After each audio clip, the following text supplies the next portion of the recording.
Maharaja Sayajirao university of બરોડામાં doctor Sarju પટેલના માર્ગદર્શન હેઠળ શ્રુતિ ચૌધરીએ ગુજરાતની પરંપરાગત કલા આંતરિક સુશોધન માટે સહાયક ઉપકરણોનો ઉપયોગ વિષય પર વ્યાપક પીએચડી સંશોધન પૂર્ણ કર્યું છે.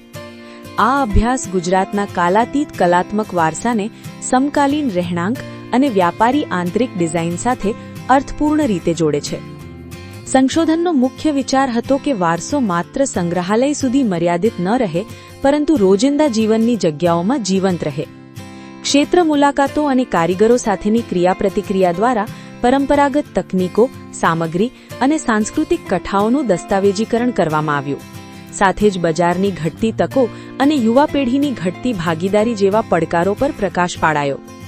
અજરખ, આભલા ભરતકામ, એપ્લિક, બાટિક, બાંધણી, ગામઠી પ્રિન્ટ્સ, લેકરલેથ કારીગરી, લિપ્પન કલા, મશરૂ, મોતી ભરત, પિથોરા ચિત્રકામ અને ટાંગાલિયા વણાટ સહિત 12 પરંપરાગત કલા સ્વરૂપોને અરીસા, પાર્ટીશન, લેમ્પ, ફર્નિચર, ટ્રે અને ડેકોર એક્સેસરીઝમાં સર્જનાત્મક રીતે પુનઃ અર્થઘટિત કરવામાં આવ્યા.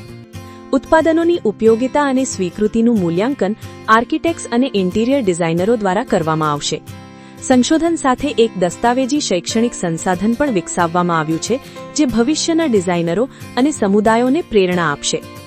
આ અભ્યાસ દર્શાવે છે કે પરંપરાગત કલા સ્વરૂપો ભૂતકાળનો અવશેષ નથી, પરંતુ આજે પણ સુસંગત અને જીવંત પરંપરાઓ છે, જે ટકાઉ ડિઝાઇન અને કારીગરોની ઓળખને મજબૂત બનાવે છે.